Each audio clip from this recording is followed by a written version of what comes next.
So we're opened up now for a general discussion, and the panellists are here waiting for your questions. As I say, we've got a Slido running, we've got a roving mic, so if you can put your hand up if you want to ask a question. I've got one that's come in. Are there examples of current projects to better understand human consumer psychology, which is feeding the demand for brachycephalic animals? Is anybody aware of any? There was some research published quite recently from the Royal Veterinary College, which basically, I guess the top line was that people who get brachycephalic dogs are not the people who are concerned about health.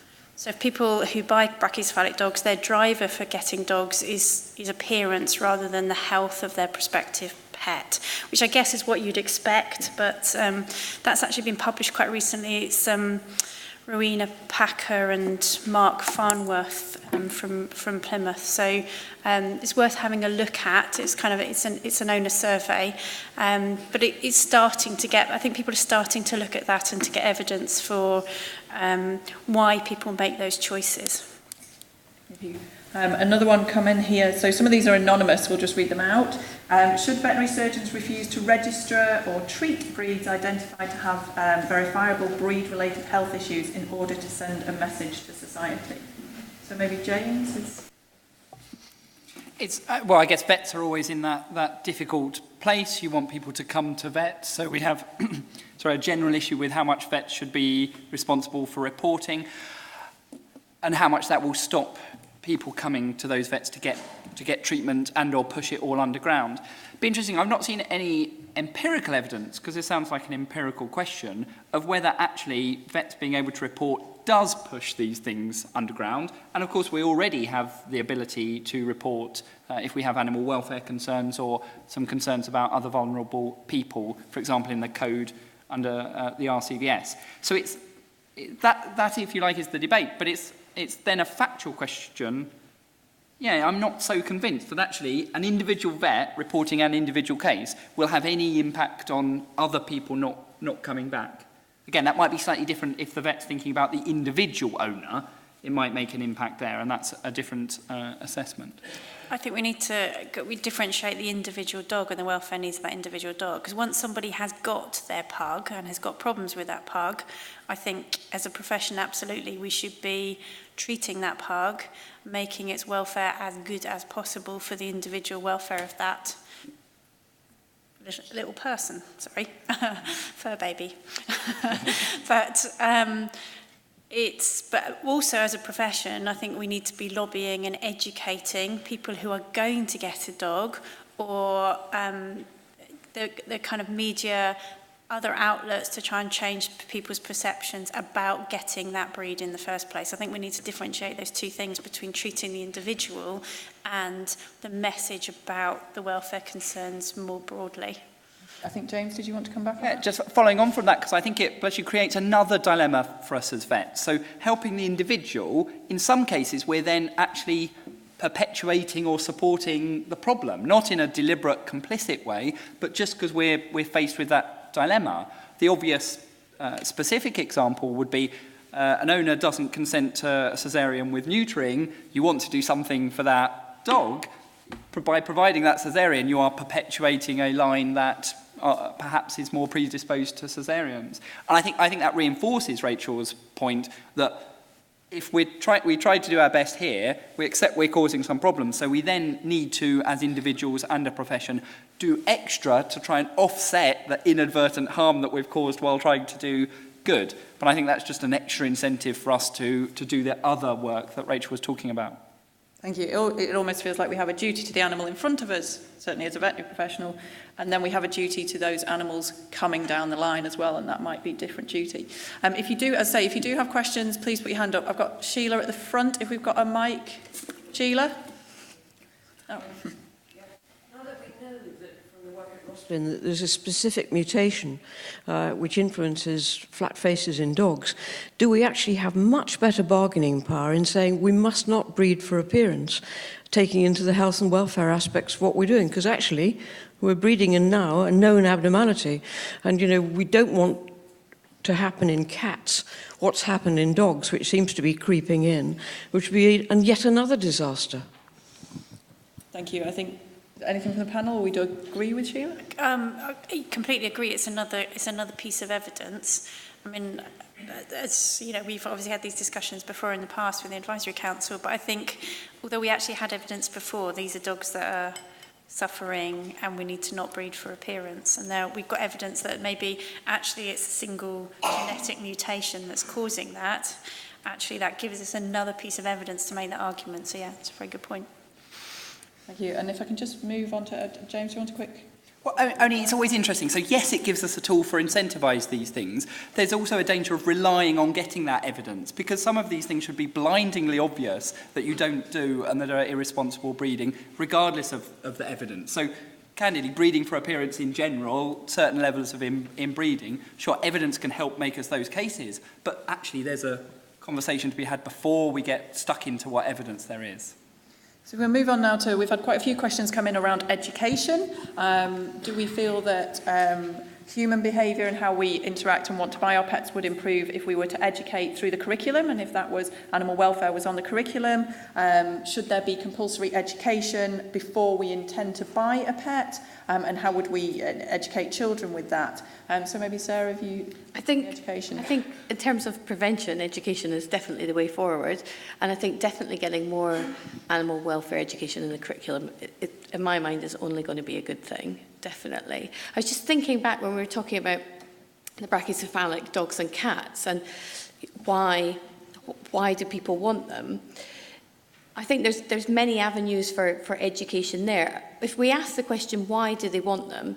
The first thing is, do people find these baby-faced type animals innately appealing? I certainly don't, and I love children, but some people may find it innately appealing, and therefore that's quite difficult to get an educational intervention in if we are trying to go against something that's innate. If it's more along the lines that we are impressionable by celebrities who advocate these types of breeds very often, I think there is a big opportunity for education there for the specific problem, because we need some of those celebrities to stand up and say, these are the problems I've had with this kind of breed. And celebrity is really hard. I think in the cat world, we've been trying to find celebrity ambassadors to help with our educational messages, but so many of them appear to have pedigree cats with problems. So I think there's so many different avenues we can look at education, and certainly school with our next generation is definitely one. But I think we have to target many streams. We need to look at innovative ways that we can educate. And another question coming in is, are we in danger of making pet ownership the privilege of the affluent? Perhaps James to start that one? Affluent, I'd assume. Affluent. Either or, whichever way you...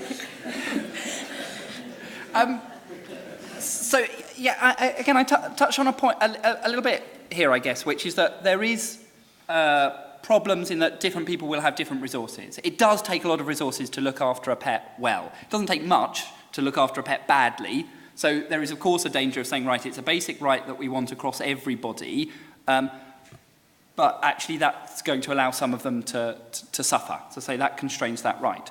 I think this is a fundamental problem, and at the risk of sounding sort of generally more left-wing, the problem here is social injustice. The fact that we have these diversities of affluence within our society, regardless of the question of pets. What that you then have is a compounding of the problem that not only perhaps does that social injustice cause problems for individuals, but also maybe their children, their families, their pets. So actually this is a root fundamental issue here. Vote for James on Thursday. A non-partisan point. We've talked a lot about busy lives, and if our lives are so busy but we need companionship, should we be advising those that need less interaction, such as fish or others? Someone's put reptiles, actually.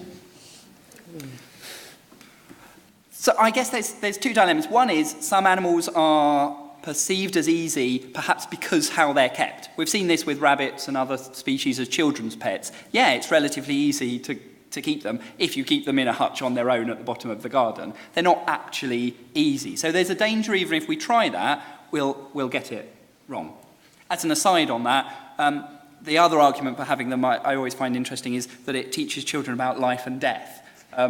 Of course, by slowly starving the pet. That's not really a useful educational experience. So I think that's part of the problem. And I think also there aren't any pets that you can keep well if you don't keep them well. They all have that limit. And unfortunately, some of the ones that seem maybe hardier, so goldfish might be an example, that actually seem to be able to survive in a poor conditions. They don't grow very big, they don't probably have a very nice life. Actually, then, whatever is your threshold of keeping them alive, you'll get people going even lower and lower. So I don't think it's a panacea by any stretch. What we do have is that matching idea. So if you aren't going to be at home so much, then a dog isn't going to be a good example unless your dog dogs can come with you. But maybe species that don't need that human companionship then are more suitable. But that's not about saying there are some species are better or worse. That's about matching. And then in addition, I would say there are some species that it's hard to think are compatible at all. We've talked about primates already, as one example. Thank you. And then there's some questions here, I suppose, challenging, provoking charities and professions. Are we doing enough in terms of educating, and are we, by allowing the breeding of poor conformation and perhaps turning a blind eye to that care, are we, because, a question in here, because it's affecting our income, are we part of the problem? So perhaps, Sarah? Oh, go tell me that again. So it's challenging the profession, the questions that are coming in. Mm-hmm. Are the profession and our charities doing enough to educate people? And are we part of the problem, perhaps, by allowing the breeding of poor conformation, perhaps because we get income from it? Is that fair as well? Oh, I think working for an educational charity, I think we spend probably 90% of our time trying to get out educational messages. So personally, I think we are trying to do as much as we can. I think sometimes the problem is we're very often educating the educated. That our messages often go out to those who say, hear, hear, I agree with that. And one of the difficulties is getting those messages out to people that wouldn't normally hear them. And that's certainly something that we have found challenging, but have looked at different avenues of how we get those educational messages out. So, for example, I've been with the charity International Cat Care now for nearly 2 years. And one of the things I've been doing is trying to get the educational messages out with the animal sector. So trying to target different streams. For example, for new mothers, we've been writing for Gurgle magazine, and not just sticking to where within the animal sector, where we've actually already got the educated going to, trying to bring that information in new ways so that we're targeting people that aren't necessarily always looking for it. But it's difficult, without a doubt. Rachel or James, do you feel the vet profession is doing enough to educate, or are we part of the problem by doing these conformational changes? It's very difficult to talk about the vet profession as a whole, isn't it? Because it's made up of lots of different individuals, and obviously the kind of veterinary organisations are doing a lot to try and get education messages across. I guess we can always do more.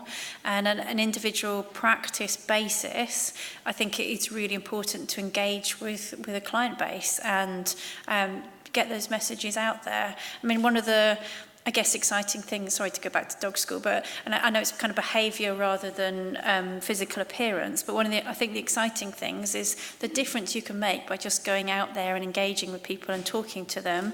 And if you do that on a large enough scale, you can start to implement change. And I think if every practice in the UK had a client evening to talk about selecting your puppy and engaged with their client base and sent stuff out on social media, they can start to make that kind of difference as well. So, yeah, I know the veterinary profession is doing a lot, charities are doing a lot, and I agree entirely with Sarah in terms of different media, using social media platforms, trying to get the messages out in as many ways and to as many audiences as possible. But I think it's a persistence thing. We all just need to keep going and keep pushing that message out in as many ways as possible to as many people as possible.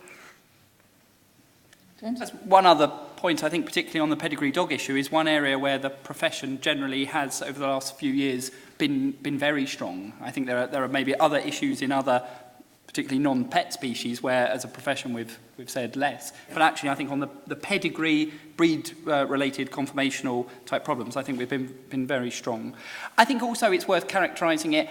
I don't think that vets wouldn't speak because of the income issue. I think there's a dilemma, a moral dilemma of how much you speak out, because will it impact how much we can influence those breeders, etc. But I think that's a legitimate moral motivation with then an ethical dilemma, rather than some conflict of interest for us in that sense.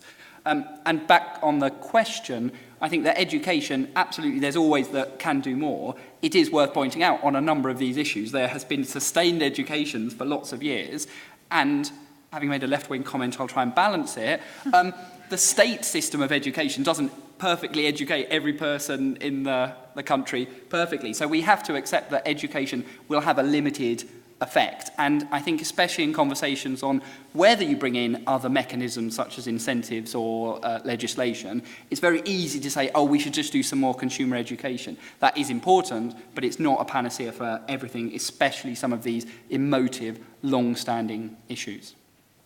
There's a question from the floor, just in there. If you could state your name and if you are representing an organisation, that'd be great.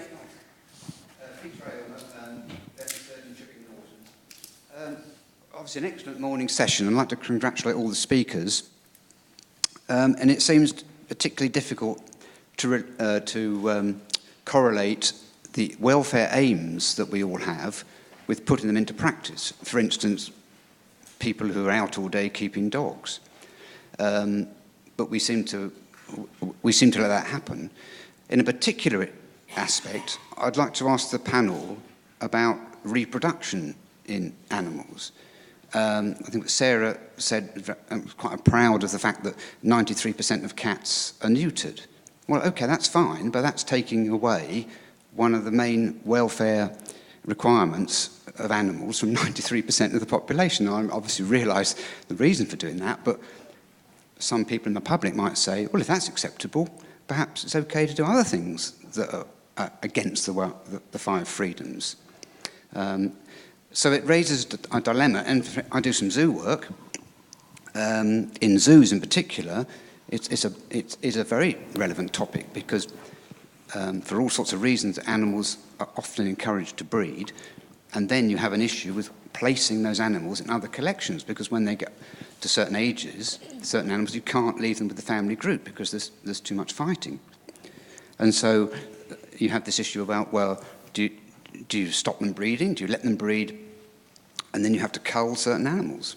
So that raises another whole load of ethical problems. And I just wonder what the panel's view is on reproduction in general.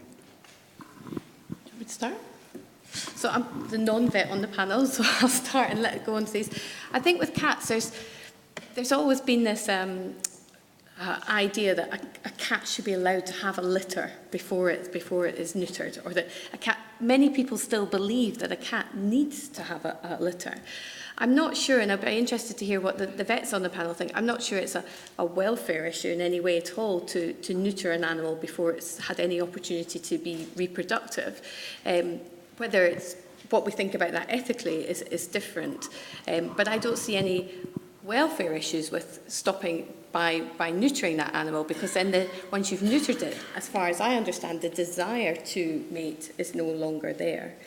I think the high rates of neutering are important when we've got so many unwanted individuals. But again, I'm going to be my own devil's advocate on that, is that with very high numbers of neutering of cats, and with a very small percentage of the cat owning of pets being cats, is that the majority of pet cats come from non-pedigrees. Now, when we start to neuter high numbers of those pet cats, which are the cats that are left? Are they the cats that evade neutering? And are those the types of cats that make the best pets? When we think about the genetic parentage of those cats, whether they have the opportunity to be within our society, within our homes during their early socialisation periods. I think that is a fundamental problem we've not yet reached, but we could potentially reach. Anything to add? Thank you, James. So 2 points, I guess, or 3 maybe. I'll keep thinking of more as I make those, perhaps. So one is these are still, the normal or natural behaviour is still part of your cost-benefit analysis. So there are other normal or natural behaviours that we might say, well, actually, it might be beneficial for the animals, but we're going to offset that. So in a zoo setting, predation or hunting behaviour, we can try and replicate that as much as we can, but we're not actually going to be putting antelopes with the big cats.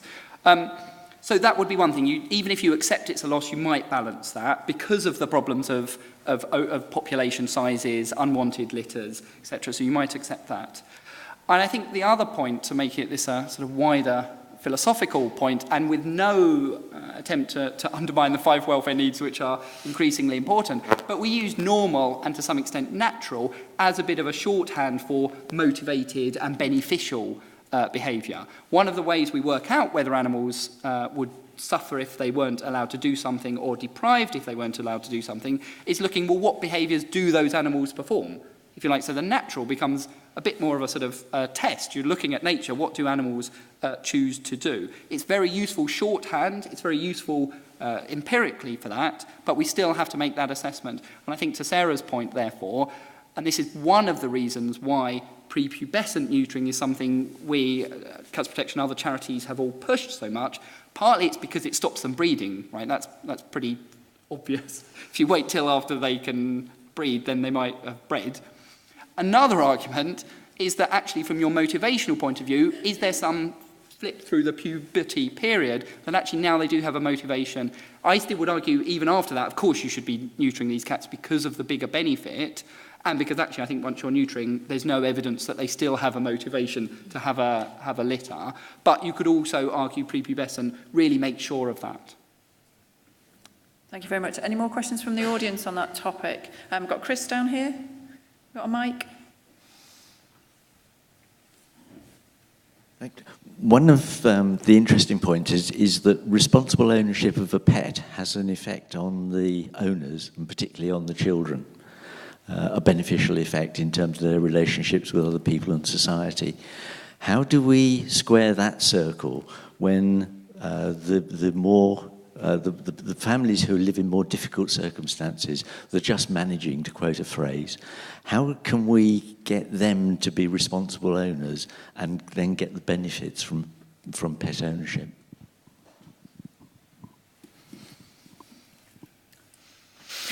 Any of them? So, I'm not sure entirely understand what you're asking there, Chris, but I guess you're saying that pet ownership is quite expensive and time-consuming, and we want optimal stuff for our pets, and yet at the same time we want people to benefit from pet ownership who maybe can't afford that. Okay, well, yeah, really good question. But I think we probably need to get the messages across about the really important fundamentals of pet ownership. They don't have to be massively expensive, but they have to fit in with people's lifestyle. So it has to be the right pet, as James was talking about before, in terms of matching to lifestyle, but also thinking about what suits that family best, and the fact that things don't actually have to be massively expensive. I mean, if you are working part-time or your mum lives next door or whatever, you don't have to pay for someone to come in and work for your dog. There may be walk your dog. There may be other ways of work for your dog. There may be other ways of for an individual family of making that work. So I think it's a matter of kind of matching the right pet to the family, encouraging people about pet ownership, but also before I think the key thing is before people engage in pet ownership to think about what their responsibilities are, what the costs are, and what the requirements are for that pet, so that they make the right choices into the type of pet and fitting it into their lifestyle. I'm not sure does that answer your question? But can I add a little bit to that? I think there's always this trade-off, isn't there, between time and finance. Those of us that have got lots of money to be able to look after pets really well perhaps have less time, and vice versa. And Rachel just touched on an area that I think is quite important and fits in with what we were saying about some of the benefits for children of pet ownership, is that if we look at some of the schemes that are currently in place or we're trying to get in place, where we are, instead of using paid for services such as dog walkers, but we're linking with others in the community who perhaps cannot own their own dog but have the ability to walk somebody else's dog, that takes away some of the problems of time and money, and also has an additional benefit to those children about community integration. So I think there's greater scope for those kind of programs. I know there's certainly, I know some people in the room are trying to get those kind of things off the ground, and I think there is more opportunity for those, because that also enhances shared knowledge. And I think it's a question that did come in before around pet sharing, which I wanted to ask around, particularly you'd mentioned the cat cafes, but it seems to fit here. Someone said, do we have any opinions on pet sharing? Can that be detrimental to the pet?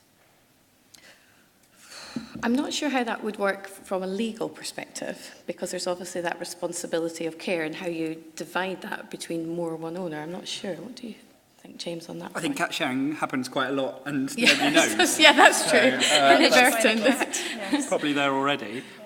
It's a hedging, it depends answer. So yes, absolutely, sharing pets can have a negative impact if they're the wrong people, and again, depending on how it's set up, especially commercially, again, you might worry what influence that will have on the various motivations. At the same time, relative to people failing to look after their pets properly, clearly it can add value. So I don't think there is it's neither magic nor awful. We've probably got time for a couple more questions. I just want to check if there's any from the floor. There's a lady over here. Just going to say, I've seen some really excellent programmes, but small numbers, such as Home Alone, I think you did with Emily Blackwell, The Secret Life of Cats, which actually starts to show the cat properly from the cat's perspective, interesting first steps. And I was just wondering, any thoughts? I imagine they're very resource intensive, but how you get TV, media to broadcast that sort of thing, as opposed to some of the more sensationalist TV veterinary heroics they seem to prefer. Yeah. I don't feel we're presented in a very balanced way. It's a very good point, because TV can be massively powerful for getting a message across to a lot of people. So yeah, it's a very good point. But a lot of them sort of dealt with quite a lot of production companies over the years, and it's very difficult to get them to think about responsible messages, because it's not necessarily that exciting. And, you know, for every programme that's been out there that has been really positive and had a great effect, I mean, we've had evidence recently of another dog training programme where someone is using outdated methods, and people watch that, and it kind of takes back that progress we've made about changing perceptions about dogs for 10 years again. So, yeah, absolutely, it can be a massive, powerfully useful thing for changing perceptions, but it's getting, I guess, the television companies and production companies on board and engaging with doing things in the right way rather than doing things in the most exciting way, which isn't always easy. Is there any more questions from the floor? So, David? David Main from Bristol. Isn't our main route of influence trying to talk to owners before they buy a dog?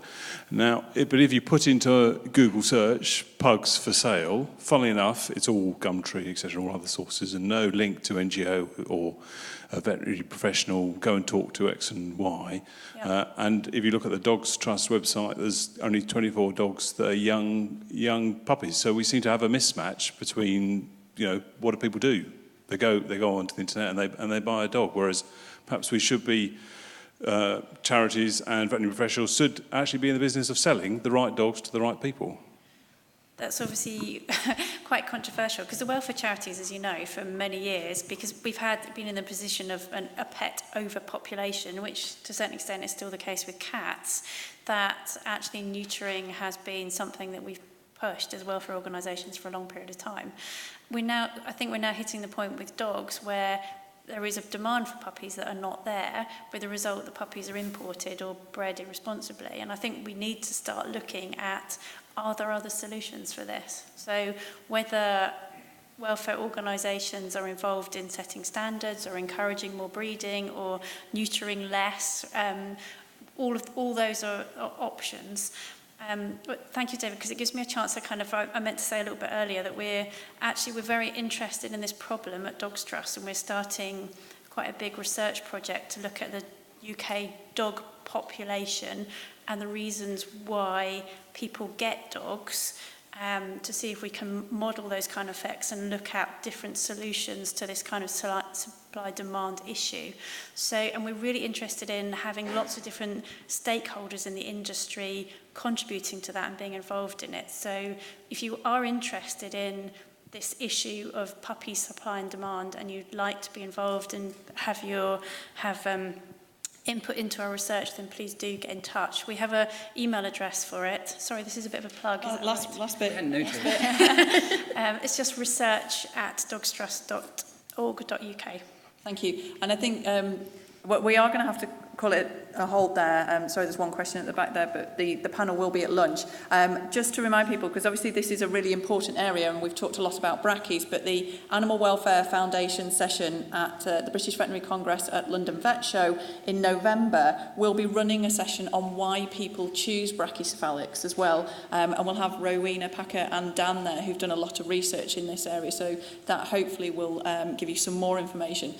We are just slightly overrunning, so we're going to wrap up. I think that's been a fantastic start. I think we make no apologies for challenging, for asking lots and lots of questions. The panel have given us some good answers, but actually it's a challenge for everybody in the room. Are our expectations the correct expectations? Are the way that we are living having negative outcomes? But most of all, that we in this room have to think about this, and we are the ones that can help to make differences. So if we can really thank the panel, because it's been a fantastic morning and they've worked hard on this for us.